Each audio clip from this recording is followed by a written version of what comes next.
Thank you so much for having me. I was just sitting here chuckling a little bit because listening to French and every once in a while hearing Cathy Jordan, it's like a dog who hears walk, dinner. I didn't understand any of that except my name. So I thought it feels like listening for those two or three key words that they know. But anyway, it's a pleasure to be here. Thank you for having me. I am going to speak about nature-based learning, and we're calling this Converging Evidence because this talk is basically based on an article that I wrote with Ming Kuo and Michael Barnes, who was then a graduate student, where we looked at research in children and nature, but also needed to go beyond that research and looking at research in different fields to help us sort of put together a model, and together, all of that evidence from these different fields sort of converged on our conclusion that indeed we do believe that you can infer some causality between nature-based learning and positive outcomes. So I'm going to talk about that and kind of walk us through that. So my objectives are to, now you got to remember to cue me here. I've got two computers and I need to do this, and Antoine's job is to make sure that I push two keys at the same time. So my objectives are to define nature-based learning as we defined it in that article, so that we're all using the same definition for the purposes of this talk. I want to talk about some evidence, or review the evidence for nature-based learning and academic outcomes. And then I want to talk about, or at least explore, the mechanisms that we think either we have evidence for or we sort of are hypothesizing might be the mechanistic variables explaining nature's impact on academic outcomes and learning. So this is the heuristic model that Ming Kuo and Michael Barnes and I developed for that article. And I'm going to use this to help us think a little bit about, first, what we mean by nature-based, which is in the green, what we know about nature's impact on educational outcomes, which is the last column in purple, and then the possible explanations, the mechanisms, which are in blue. And as I mentioned before, this was something, we didn't go into writing that article with this model. This model emerged essentially from our literature review. But we recognized that in order to really sort of flesh this out, we needed to draw from, sort of psychology or education literature that was not about nature, or not about nature-based learning. So that's what we call a converging evidence. So I'm going to use this model. I'm going to break it down as we go here. I'm going to start with our definition. So what is nature-based learning? Sometimes I know here in Canada, as well as in other parts of the world, nature-based learning, outdoor education, outdoor learning, they're sort of confounded terms. I've chosen to use nature-based learning, and I think this is a term that you use as well. I define that as an approach to enhancing learning through contact with natural elements, views, settings, as well as the pedagogy, utilizing natural environment as the context for learning. So it's really about leveraging nature and place in teaching, and using, basically learning in and with and through nature. It could be about nature, but it doesn't have to be, right? You can do math in a nature-based way, arts, humanities, etc. So that's the definition that we've been using. And nature exposure, I'm not going to talk about nature learning, nature-based learning per se quite yet, but this green column that we saw before, the nature context, can take many forms. You can have nature exposure that is informal, free play, nature walks as a family, for example. You can have non-formal, zoos, visits to museums, formal education, opportunities might be curricular, school garden programs, outdoor classrooms, field work, forest, school, etc. It can also be the vegetation, the views that you see from a classroom or that you were just around on a schoolyard. We tend to promote more of that free play and informal in early years and more of the formal in later years, and I think that's kind of unfortunate. We sort of lose some of the playfulness, and it's understandable in a way, but I think that we would do well to try to pull that more play-based and informal, forward into the later years as well.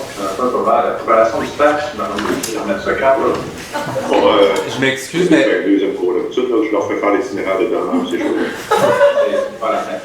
Je m'excuse, il y a des gens à distance, vous n'avez pas fermé votre micro et on vous entend tout parler des stages. Pourriez-vous fermer le site? Sorry, Cathy. That's okay. I was trying to figure out if I could mute everybody somehow up here, but I can't do that.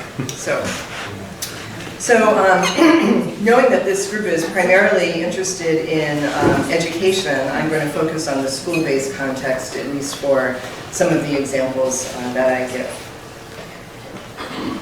Okay, so what we just discussed is this green column in the model that I showed you, the nature-based context. And what I want to talk about now is what do we know from research about how those nature-based contexts impact children's development. I'm going to start with how do we know? What are the methods, the research designs that tend to typify or be characteristic of the research in this field? I think in any field that is emerging, there's sort of a developmental progression.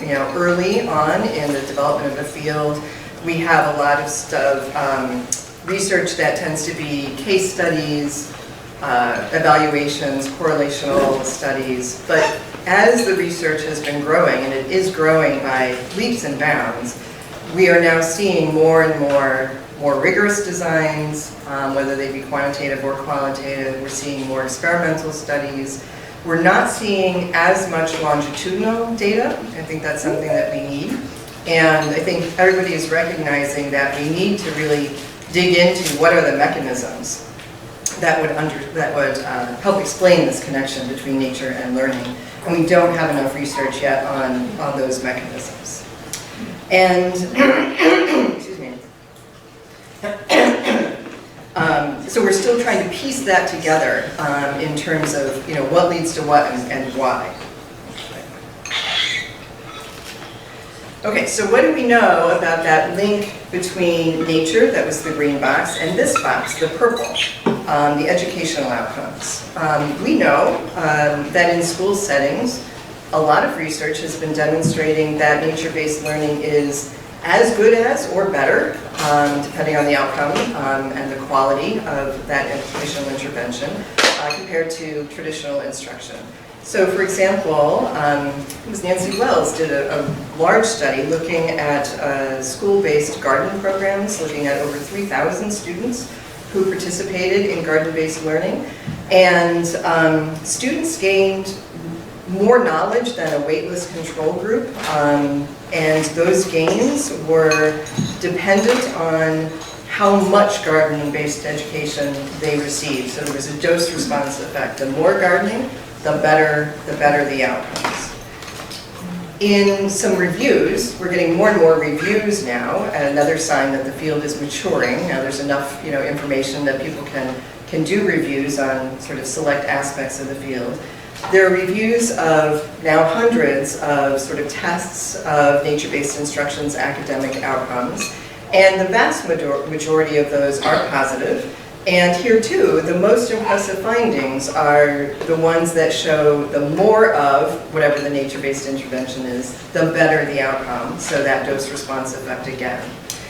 And we also see that findings have been pretty consistently positive across academic subjects, across teachers and instructional settings and diverse student populations, different countries, etc., different research designs, which are all sort of leading us to believe that there's some validity in that because we're seeing it, these positive findings in different situations.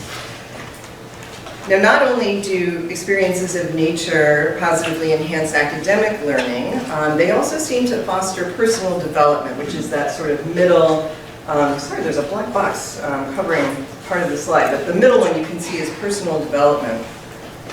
And this is the acquisition of interpersonal and interpersonal assets such as perseverance, critical thinking, leadership, communication skills, those sorts of things. And finally, thank you. And now you can see the bottom. And finally, spending time in nature appears to grow environmental stewards. That's another important aspect of this. Interestingly, in traditional old environmental education, environmental educators used to think if I just tell people like what they need to know and what to do about it, they will act in a pro-environmental way. And we now know that that's not the way people work. And really what has to happen first before people will take action is they have to experience an emotional connection to nature. We don't protect what we don't love, basically. And nature-based learning and various ways of exposing children to nature as they grow up is a really important sort of first strategy, foundational strategy, in order to develop an environmental ethic and environmental behaviors as they age. So I'm going to illustrate the types of studies that establish this connection between nature exposure and an educational outcome, that link between the first column of green and the last column of purple. So keep those in mind, purple, blue, or green, purple, and blue. I did it wrong, green, blue, and purple, there we go. So the link between the first green column and the last purple column. And I'm going to use two different examples that use very different research designs. So though once quite rare, experimental studies, as I mentioned, are starting to become more prominent.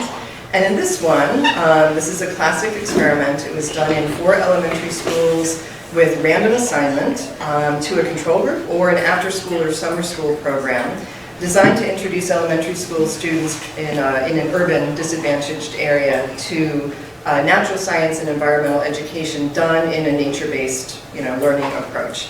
And the results suggested that this approach improved grades, knowledge of science and nature, and tended to do so more strongly the longer the students were in that program. So you see year 1, year 2, year 3, etc. So we're seeing a dose response there again, which is something that's helpful in establishing causation.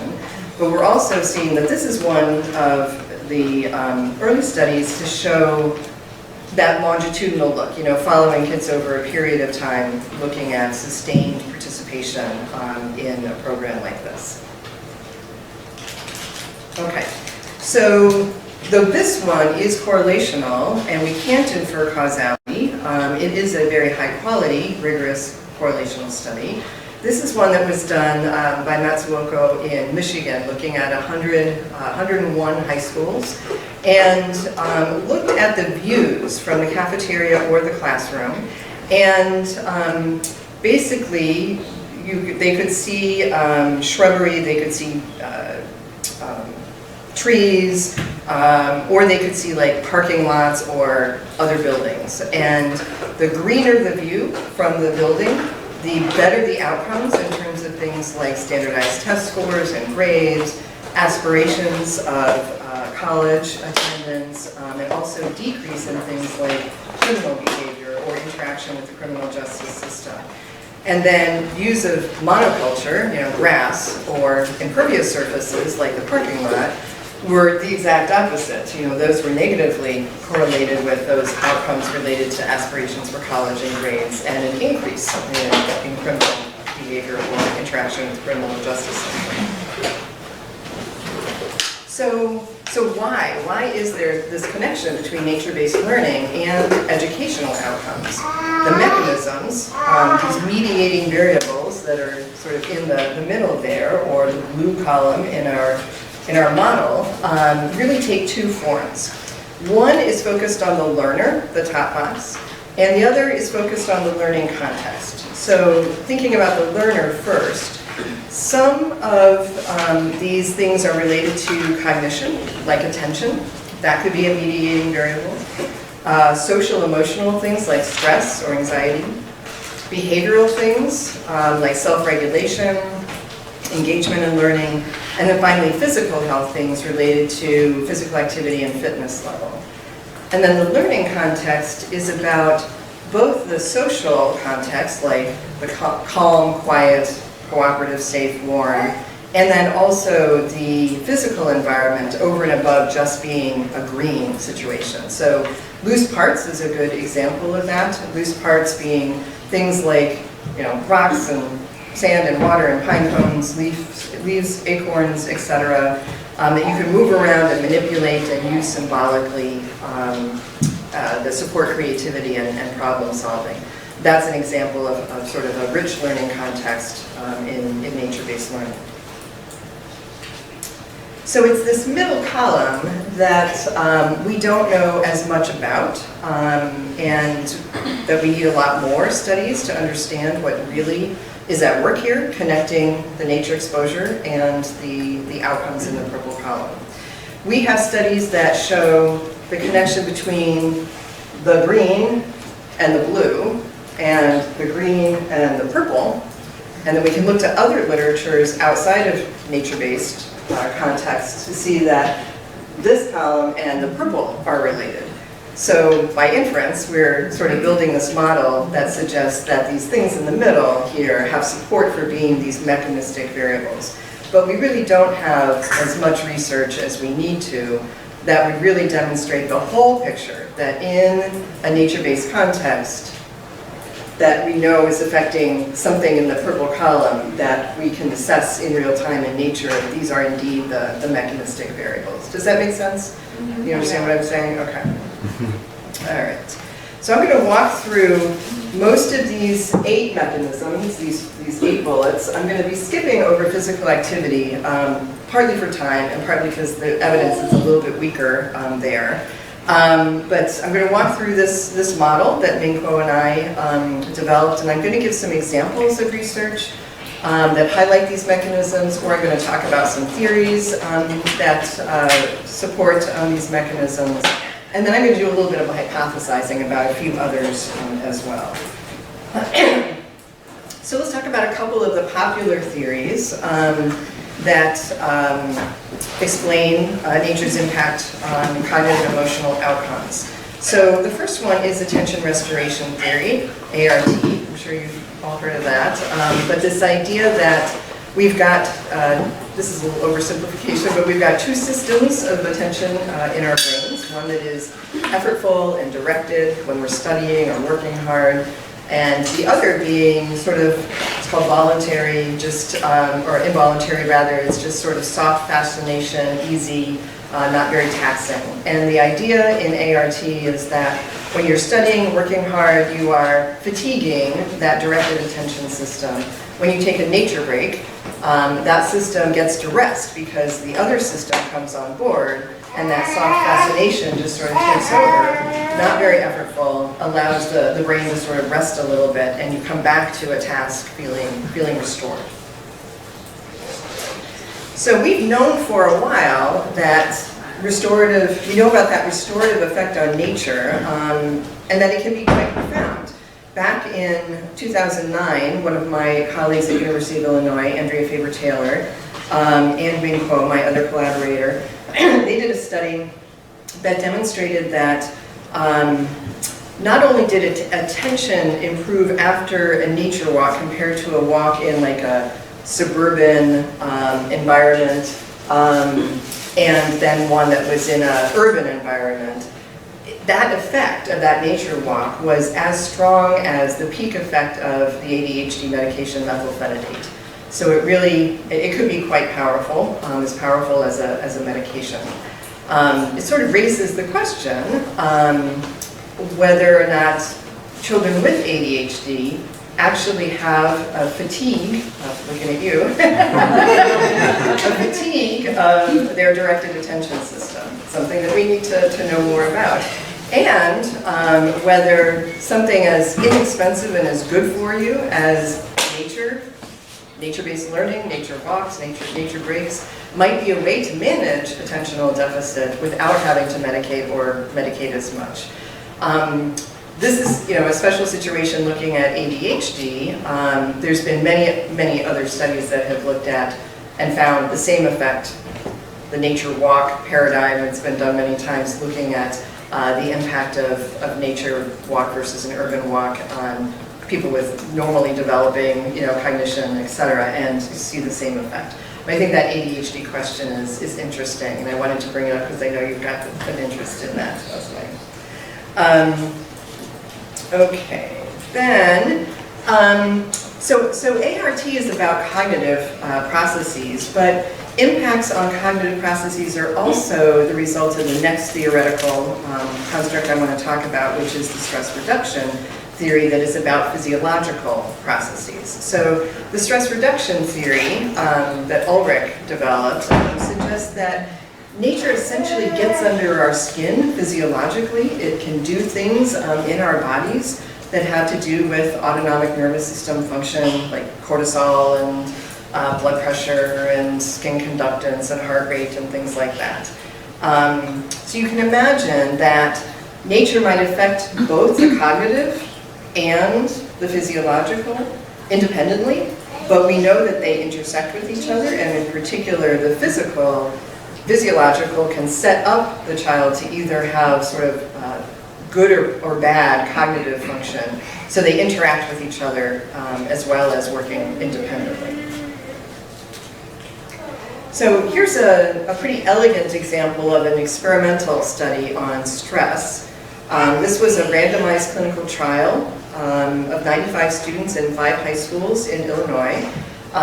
They were randomly assigned to window conditions. There was either in their classroom no window, a window of a barren view, I think it might actually have been like a brick wall across an alley or something like that, and then a green view. And the students had an experience of something that was kind of socially stressful. They had to do some public speaking, or they had to stand in front of a group and do mental calculations and sort of be judged. And then they got to sit and rest in that classroom with nobody else in there with one of these 3 window conditions. And it was only the green view that actually sort of precipitated, or it, compared to the other views, it created a faster return to normal stress levels compared to the barren view or the no window. So in this case, greenery was facilitative of sort of a return to normal sort of stress physiology. And in this example, this is from Germany. I know, Antoine, you know Ulrich Detweiler, right? So this is Detweiler's study, looking at children, 37 fifth graders who were spending a day a week in forest school. They were just moved all their subject matter outdoors, did all of that outdoors a day a week throughout the school year. And the other group of, I think it was 11 in the control group, and they measured cortisol. The cortisol has a typical diurnal rhythm, starting higher in the morning and decreasing over the course of the morning. And you can see that, that's really small type. I see you struggling there a little bit. But basically what's being shown here is that the forest school children showed that normal diurnal rhythm. The kids who were only learning in the classroom had an elevated cortisol level basically all day. So, I mean, it's great that the forest school actually supported, healthy stress physiology. It's actually, I think, worrisome that a traditional classroom was actually maintaining a high level, an unnaturally high level of cortisol throughout the school day. I think that says something about where children might be at their most healthy.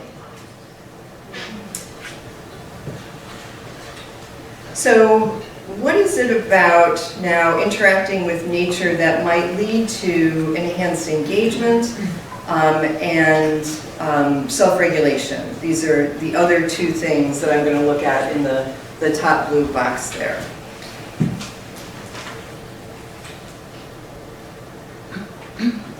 Oops. I pressed the wrong buttons. There we go. Okay. So what we've talked about so far is mostly about the influence of passive nature exposure. You can have, attention restoration, stress reduction just from views out of a building, right? what about the kinds of experiences that children have in something that is directly, actively involved in nature, like nature-based learning? So that kind of learning affords opportunities for things like exercising self-regulation. You've really got to think about whether or not you could climb that tree safely, or whether you could jump from this boulder to that boulder safely, or what's going to happen if I'm carrying this stick and I decide I'm going to go like that? Am I going to hit somebody behind me? You know, those sorts of self-monitoring and self-regulation and thinking about yourself in this space that you're in.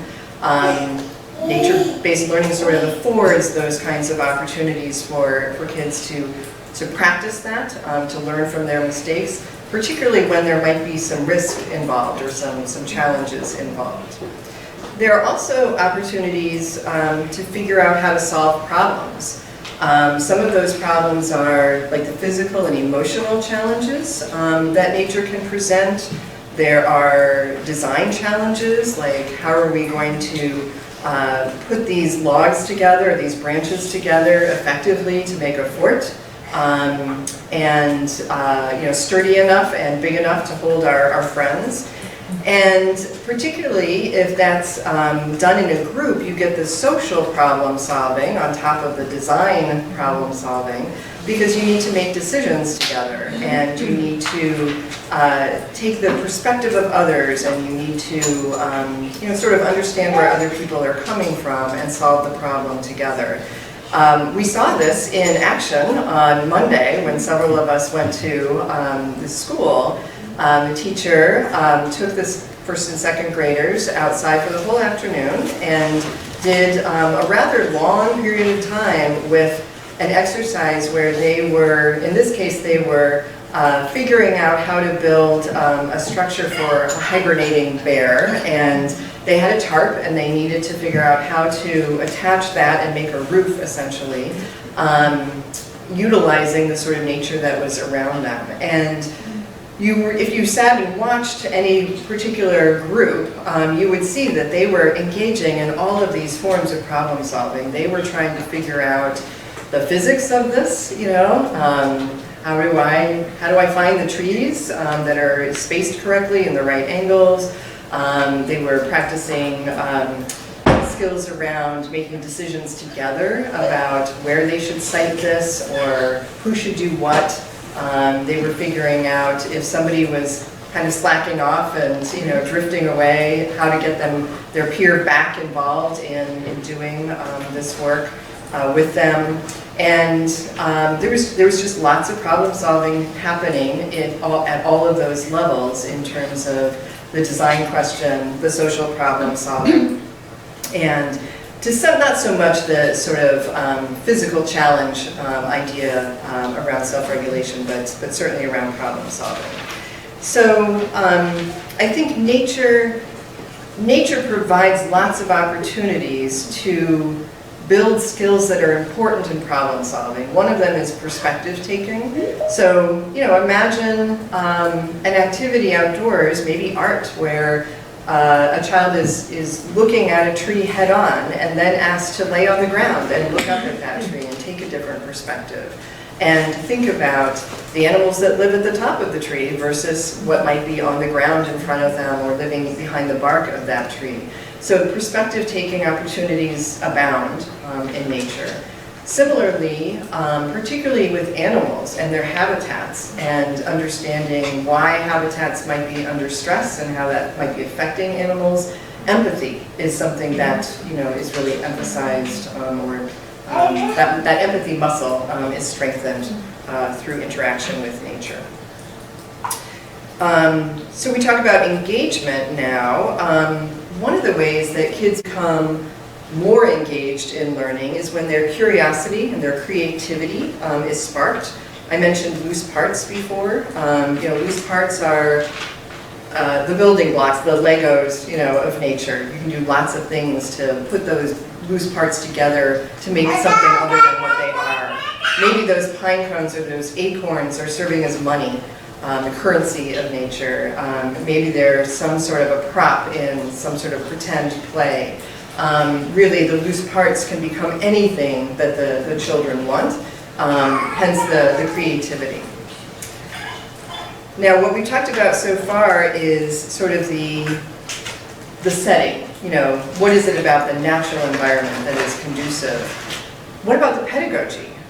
What about the actual instruction that's happening in nature?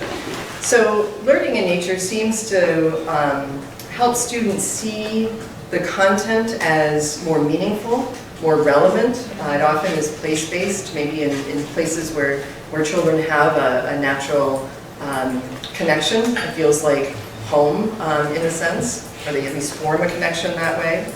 And then not exclusive to nature-based learning, but certainly characteristic of nature-based learning is this idea that the best practices in education around active learning, social learning, hands-on, collaborative, inquiry-based, phenomena-based learning tend to be more easily done, or I won't say more because that applies a direct comparison, but nature is really a ripe opportunity to practice those best practices or those high-quality instruction. Do you have a question? I'm sorry to interrupt. Maybe you're not switching both slideshows? Did I mess that up? No, You're on left hypothesis. This is right? Okay, perfect. Yeah. Sorry. Yeah. We're talking about self-regulation and engagement, and right now I'm talking about these last two around creativity and engagement, or creativity and engagement and motivation for learning. Okay, so does that make sense to folks? Okay, so I kind of getting to the real point here, summarizing a little bit, it is about enhancing the physiological and the cognitive processes that support learning, those attentional functions, lowering stress or anxiety, self-regulation, that results just from being in green.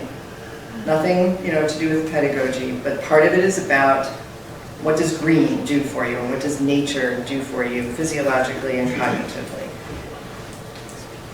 And it's also about the pedagogy that's particularly possible in nature.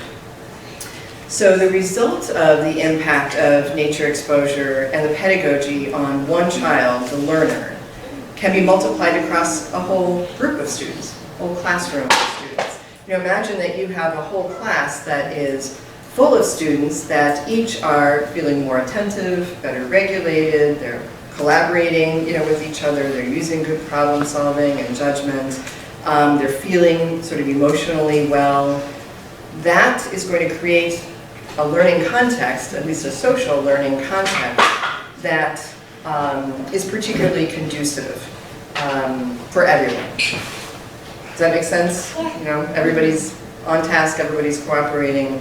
That is going to create a learning context for everyone that is better. When you've got students who are disruptive, they're not able to pay attention or regulate their behavior, the student who is trying to pay attention and learn is disrupted, by others. So when everyone, and I don't mean to romanticize this or say that it works in 100% of the situations, but when a classroom is more regulated, then all students can learn better. And then you've got the opportunities for nature and nature-based pedagogy for that hands-on, inquiry-based, experiential, social, collaborative learning that's meaningful and relevant, that learning context. So in conclusion, I think the frequency of the positive findings that we have seen in this emerging area of research is due to a combination of what nature itself, the greenery, what that does for us, and what the pedagogy that seems to be, high quality pedagogy in nature can also do for us. And I think it's that combination that that really is the magic. So green plus pedagogy, I think, is probably the big buckets that explain the mechanisms that lead to the impact. So I will stop there and we can have a conversation about what you think about that and questions, etc. Thank you.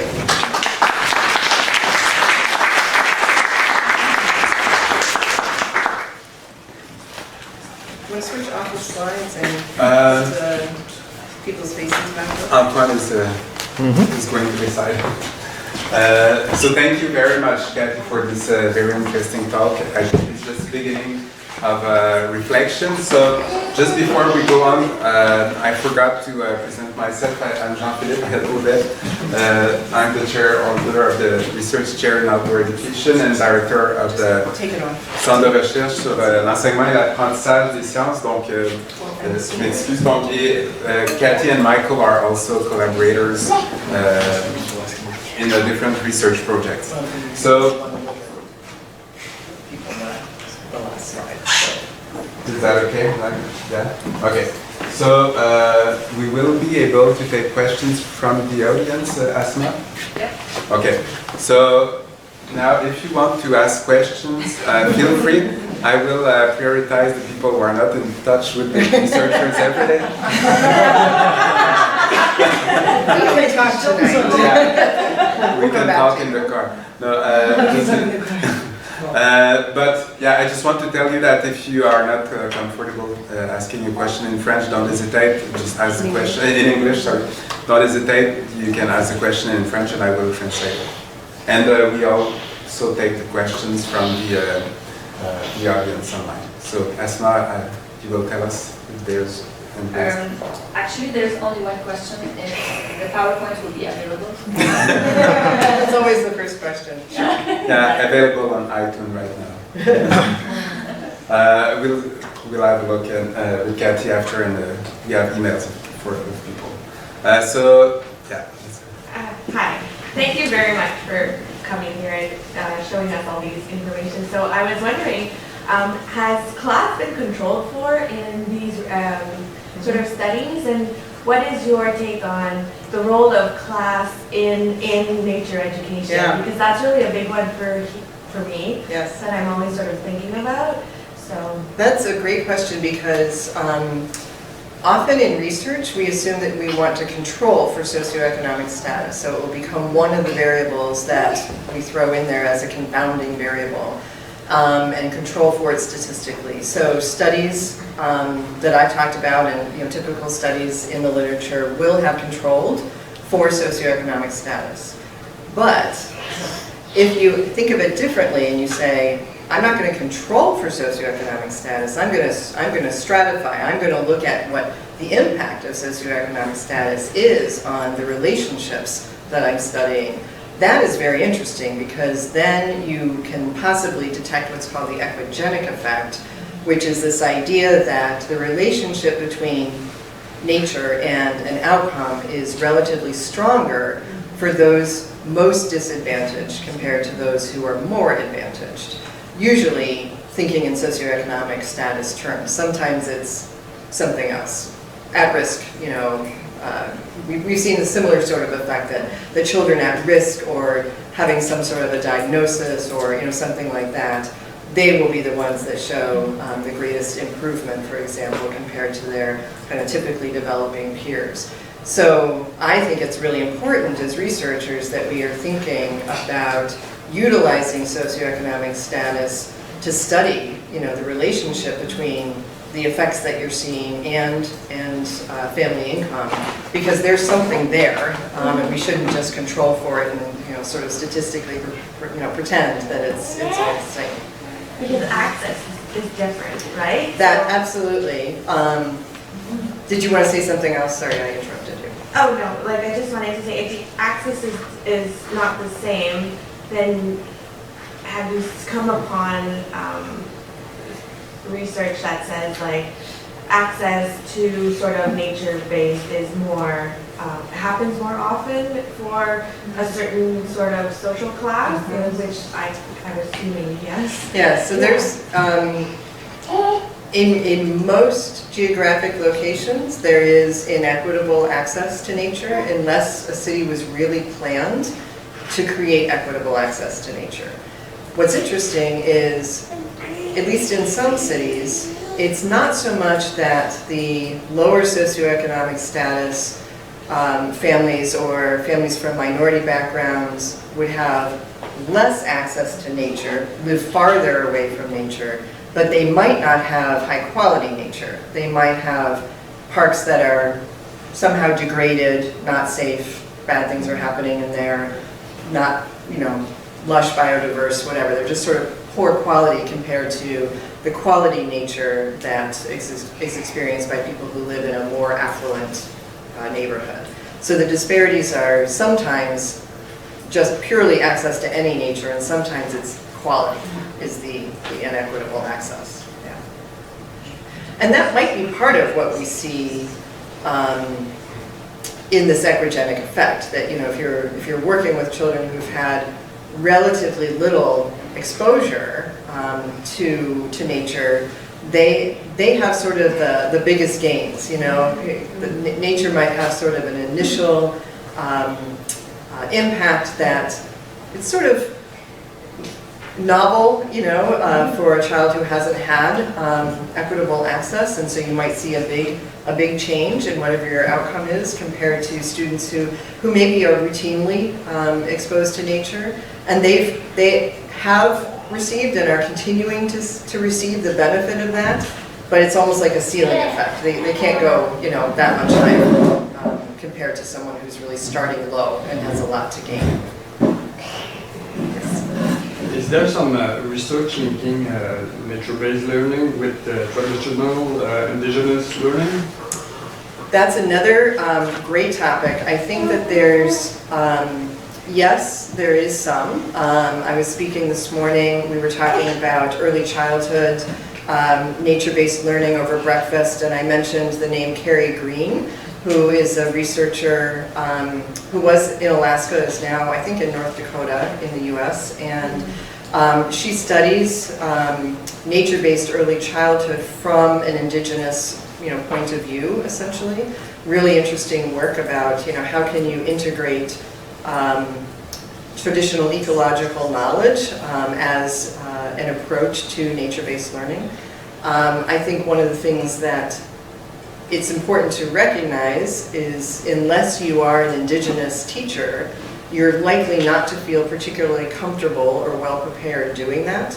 And that gives us a recommendation for what teacher preparation or teacher professional development needs to do in order to get teachers familiar with and comfortable teaching in a traditional ecological knowledge realm, or borrowing from traditional ecological knowledge. But I think they fit together extremely well.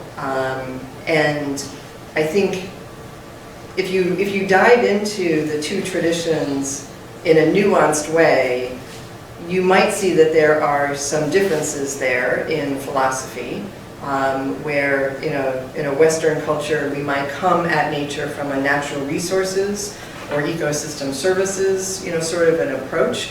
We want to protect nature because of what it can do for us. That's not the perspective of First Nations and Native American individuals. And we could learn something from the traditional way of thinking about it and help our students understand that there are other ways of thinking about humans' relationship with nature other than the one that we tend to grow up with. Does that make sense? Yeah. Thank you. She's waiting patiently. No, I was wondering, when you speak about nature-based learning or environment, you speak a lot about green, but do you know if there is some study, for example, countryside, forest, or ocean? We have seen a little bit parks and depending on the windows, but do you have an idea about the weight of this kind of landscape? So we need more research that understands the value, if it's a restorative value or an educational value of a non-green environment. If that's winter, if that is a desert situation. There's, I don't know that I've seen, maybe I've seen one study that actually was about a desert environment. They're very, very rare.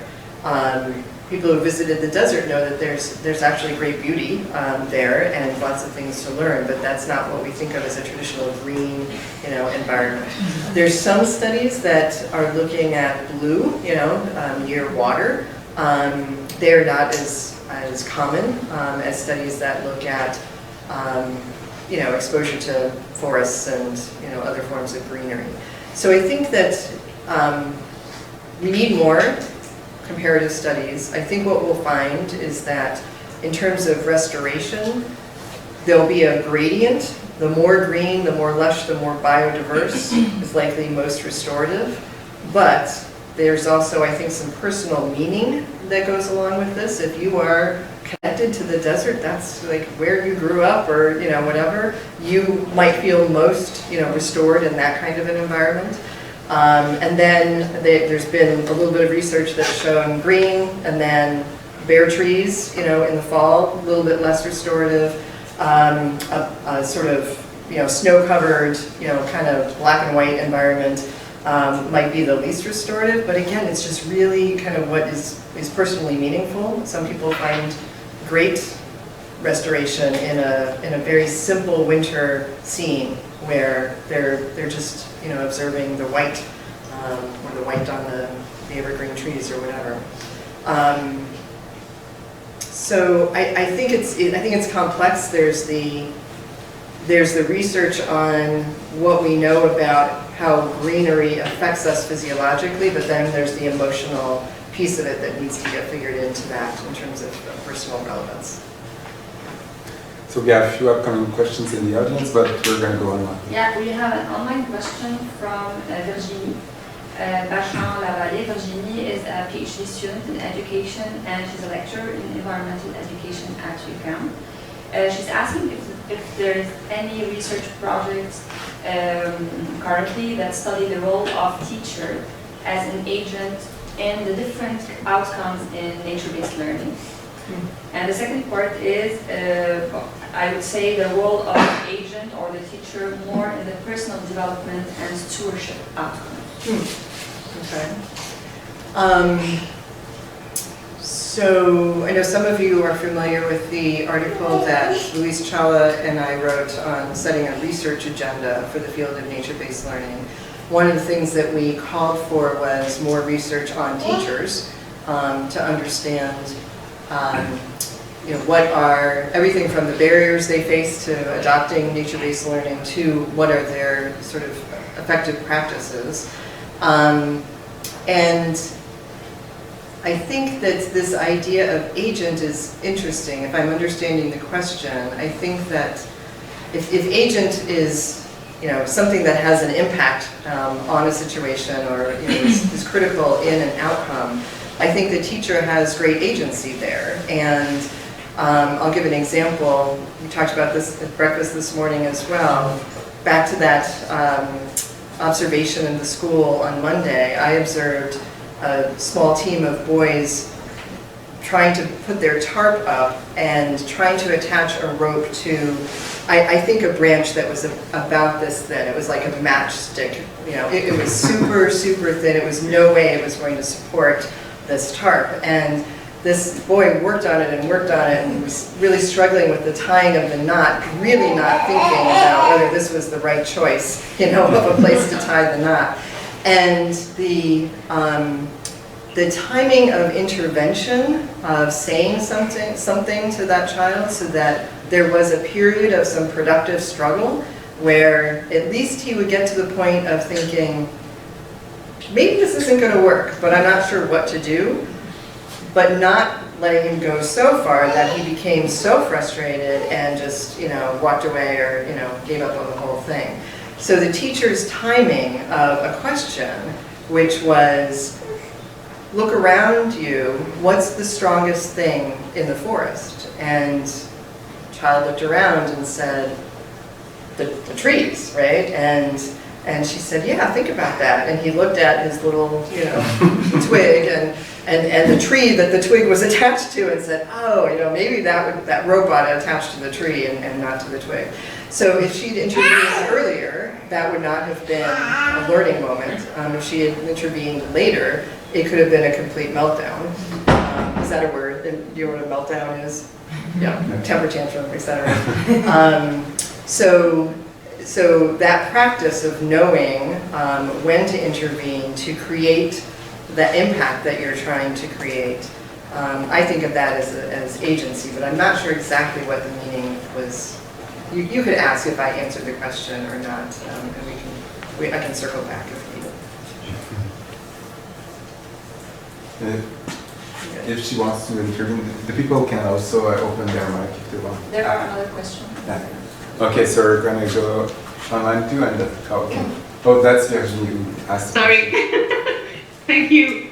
You answered some information that's yes, interesting. But I was wondering if there was like studies that you knew about. But of course, I knew about your research agenda. So as your knowledge is to your knowledge right now, there's no studies that much on the subject of teacher agency income. I mean, maybe there is something, but it's not a big piece of this field. I think this is a really important next step in the field. So I'm not coming up with something, but we could certainly search and see if there's anything out there. But yeah, it's something that needs a lot more attention. Yeah. Is there a couple of other questions out there? We can take another question from here. Yeah, go ahead for the second question. The second question is from Rosalie Morin. She's asking what's the name of the researcher who's interested in indigenous communities? Oh, Carrie Green, and I think it's University of North Dakota. I should probably double check that. Thank you. So if you have a question like the reference, just write to someone in the research center or research team, and we're gonna maybe just give the answer. So there was a few questions. So yeah, I saw Cassandra, Mehdi, also Manuela, Estelle. So Cassandra, would you like to go? Well, maybe Manuela, you can go because I'll have to. Okay, Manuela, go ahead. Okay, thank you. Thank you so much for the presentation. My question goes regarding like also the winter view you have. You're talking about the graphic about the cortisol level. About the cortisol level? Levels, Yes. yeah. So since here in Quebec we do have like a long winter. I don't know it. Maybe I didn't hear it well, but I mean like for the cortisol level, your study was related to for a full day outside or just a couple of hours in the day. So the intervention was a forest school model. So like every Friday or whatever, they would be outdoors for the whole day. And they would take cortisol measures, I think it was probably 3 times during the day, kind of morning, mid-morning, and afternoon or shortly thereafter. And the healthy pattern would be starting high and then decreasing around noon. And that's what they saw reasonably. It wasn't perfect, but it definitely showed, a decrease for the kids who were outdoors all day compared to the kids who were indoors, who had a high morning cortisol that just stayed high throughout the whole day. Okay, so like just like the second part. So for those teachers who would like to introduce this type of like pedagogy in those regular classrooms, how would be like an amount on a daily basis so we could help especially those students with anxiety, high stress level, ADHD, if like the school is like open to it, but not like a full day outside. Yeah. So you're talking about sort of what's enough, or what's the dose response effect essentially, and a short answer is the more the better. But in reality, we do know that even short periods of time, a 10-minute break, that's not even really about learning. It's a nature break that could bring students back into the classroom in a way where they were more ready to learn. The longer that you can make that break, the more you can make that break in a restorative, environment, perhaps where there's opportunity for some physical activity. Some will want to kind of run off their energy, and others will want to just sort of be a little bit more mindful in nature, or maybe they might start being more physically active and move into more mindful. That might take a little longer, maybe 20 minutes or something like that. Then they're going to come back indoors, more restored and better regulated, and ready to engage in learning. The actual learning outdoors, taking, a lesson outdoors or a whole class period outdoors, that's, again, the longer you've got to sort of immerse in that situation, within reason, the better. But even just a little opportunity to do something outdoors that ties back into something that was happening in the classroom or that could be used then in the classroom, that's going to be, of educational benefit. So I think you need to think about what's the goal here. Is it learning, or is it emotional wellness, stress reduction, et cetera? And you're going to get different answers in terms of dosage, depending on the outcome design. Thank you. Also from Virginie, what about a ratio student-teacher in NBL activities outcomes? Say it again? The ratio of student-teachers outdoors in NBL. So is there any information about this ratio? Yeah, I have not seen research that has looked at, is there an ideal, group size?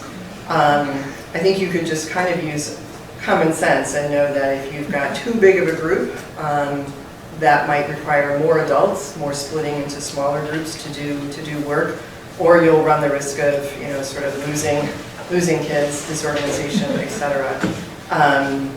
But I don't think that the research on sort of optimum class size in education has been, specifically replicated, at least with any frequency or reliability in nature-based learning specifically. Cassandra? Do you know of any study that took into account the familiarity of the person with the place they went to, as where they were born, but also as you go back to the same place, there's a sense of place that's getting created? Do you know any study that is related to that? So I can't cite a particular study that looked at that, but certainly the realm of place-based learning, which would encompass nature-based learning as a place. David Sobel's work, for example, would suggest that when students feel a connection to a place because it is home, home territory, or they are connecting to it repeatedly and establishing a connection, that is going to contribute to certainly a feeling of connectedness to place or connectedness to nature. That could certainly be as I mentioned before, the beginning of a trajectory towards a conservation, mindset. Educationally, it could be that, we can certainly hypothesize that when students feel that they're in a place that is meaningful and relevant to them, that they might be more engaged, in that place, more engaged in learning in that place. That's sort of a hypothesis. Vincent? The question is not ready. No? No, I have to work. Okay, Estela? My question is simple, but why do you think we don't have nature like in schoolyards, or what are the reasons? Are they like, where is it coming from? This idea that we need like big plain cement area. I think it comes from a history of the function of education and what we believed. What we believed was going to be most effective for kids learning. And, traditionally years and years ago, of course, we thought that was kids sitting in desks in a row and listening to a teacher kind of dump information into their brains. And so the recess time was a blow off steam, run around, it wasn't about interacting with nature because nature's going to help you learn better, right? That was more of a newer understanding. So there's just the philosophy, around educational practice and how kids learn. And then I think there's practical pressures. It's easy to blacktop something and put some playground equipment, on it, and some benches. Doesn't require any maintenance, etc. The more that you get into plantings and making it green and biodiverse, the more gardeners will tell you, the more you need to tend to that. And the facilities management folks have been somewhat slow to come on board, to say, yes, we'll take care of this, and so that's another piece.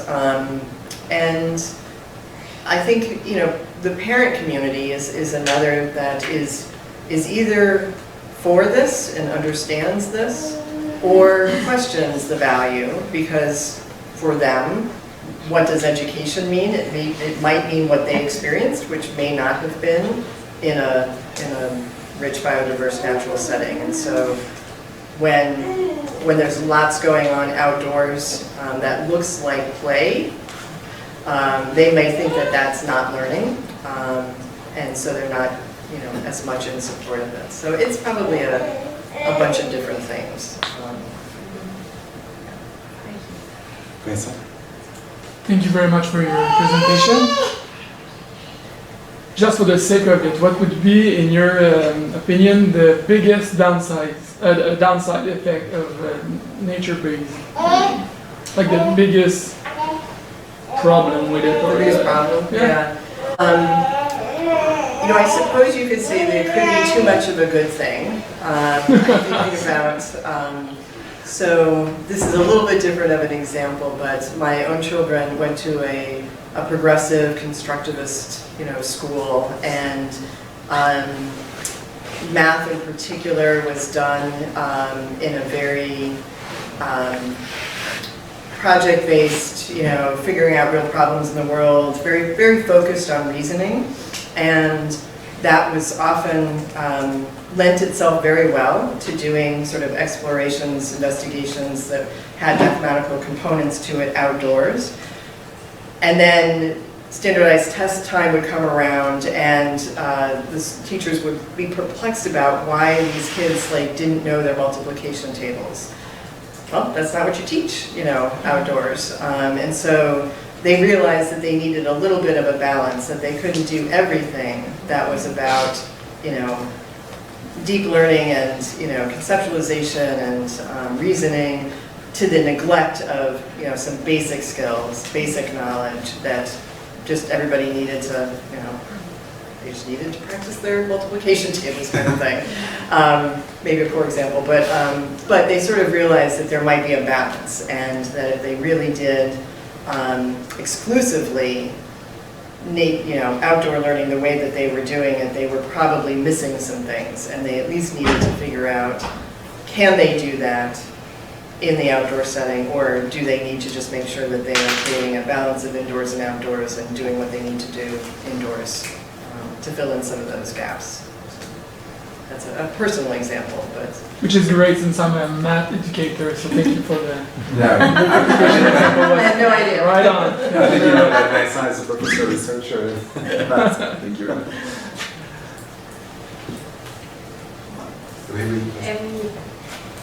For a place where it's cold and wet most of the year, do you think an indoor garden could replace and could give some of the outdoor grace we were talking about? So I think there's two sides to that question. One is, I think it's great if teachers and students could be outdoors in winter more and understand what does winter have to offer.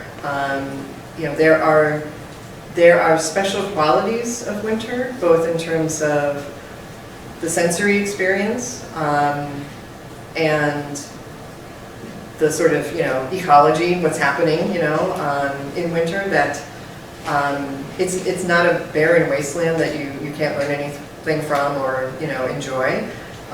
So I know that that's a barrier for teachers. They often ask, I don't know what to do in winter other than just let them run around and, I don't know, build an igloo or something. But so there's that piece of it. And then the second part of the answer is yes, there's things you can do indoors that I think are bringing nature indoors that can create both learning opportunities and restoration.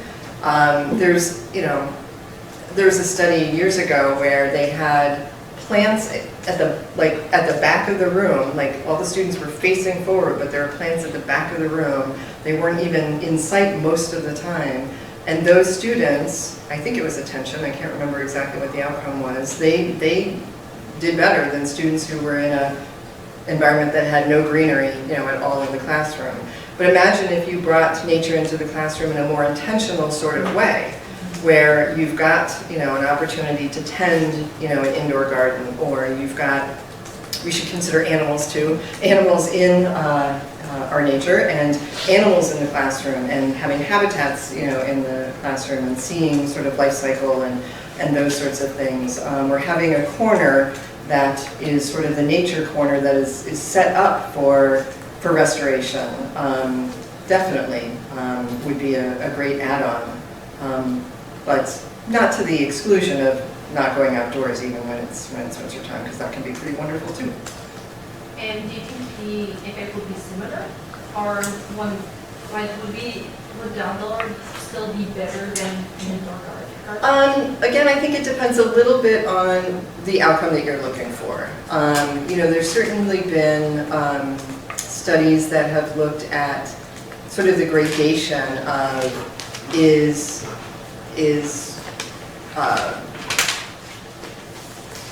nature not outdoors, either sort of viewing nature on screens or nature, indoors, better than nothing?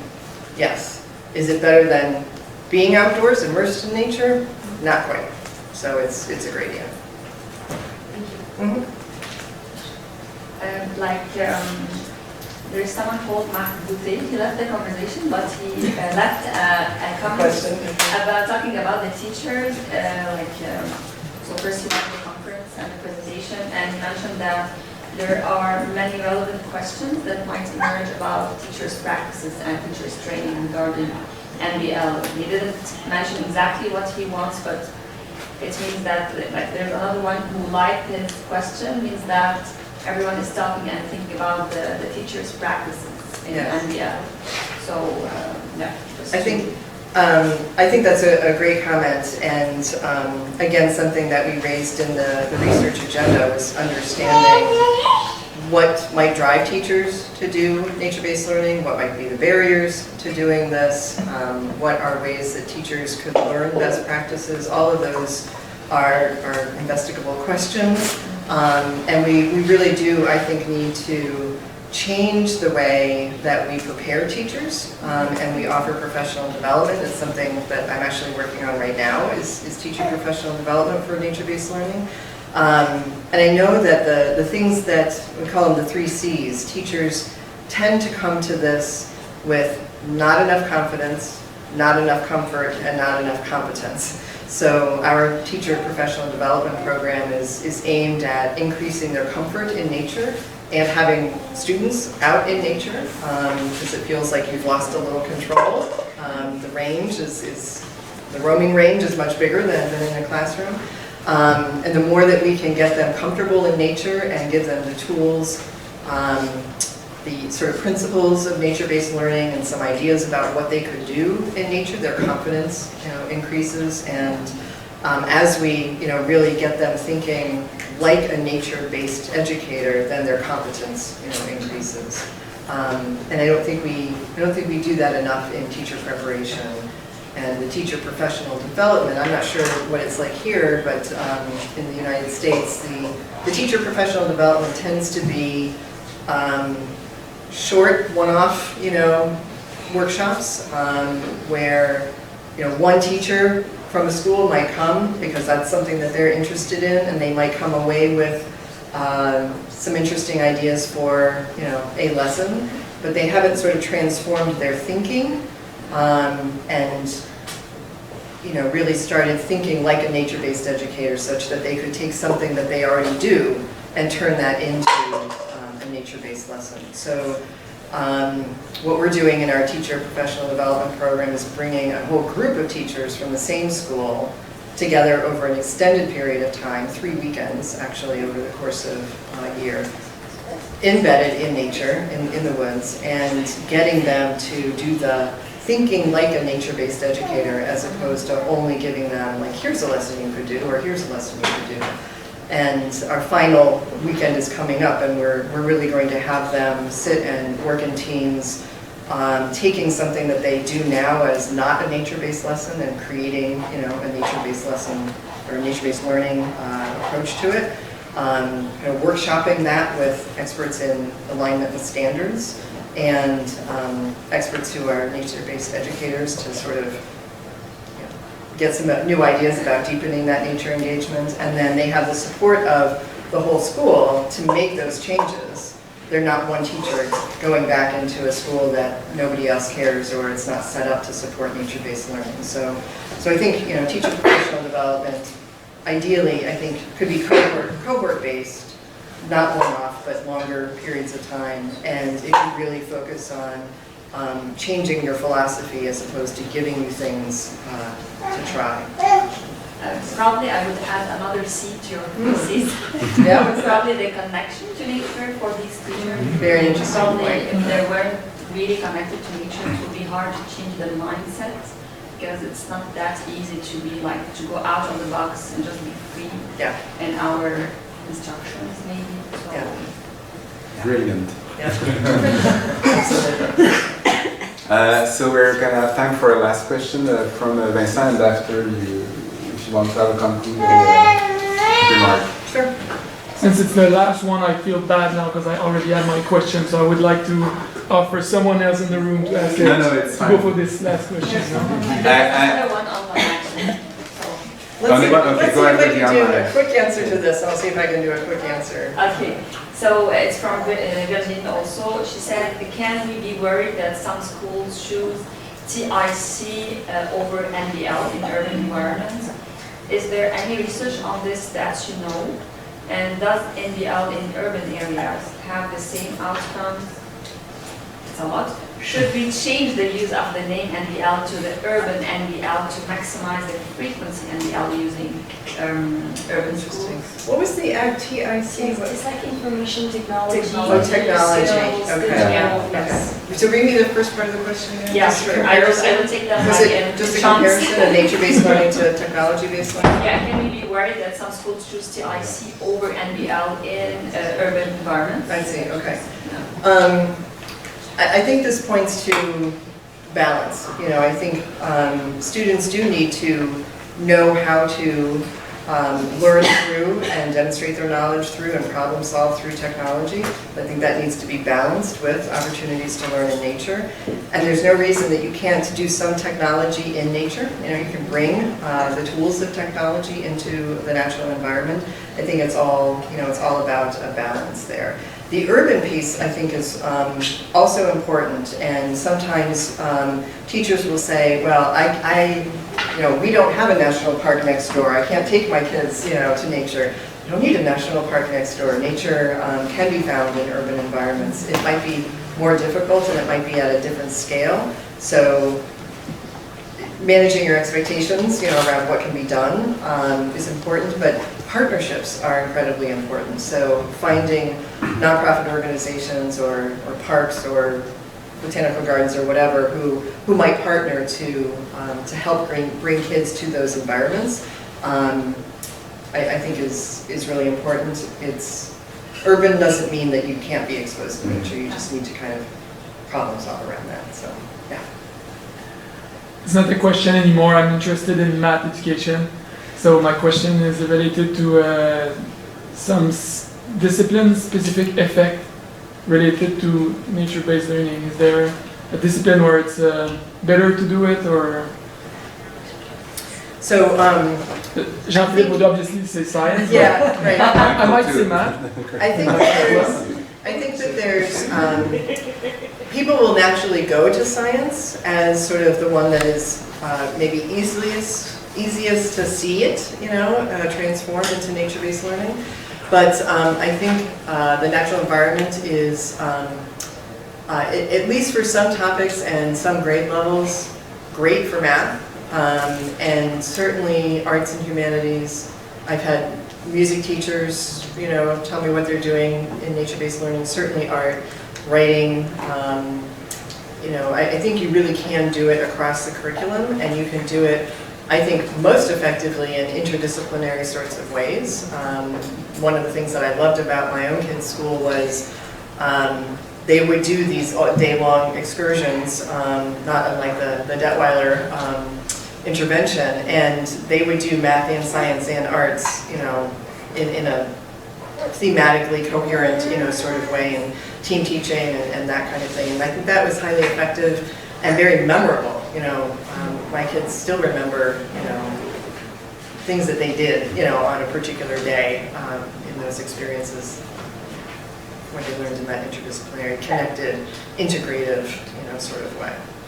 I think that there are some disciplines in which it's more automatic to think about nature-based learning, but I think that more and more teachers are trying to think other ways. We were with teachers last week, and I was in an interesting conference, and the teachers at the high school level who were teaching in French, and they had so many ideas, and I didn't know we could have so many ideas teaching languages.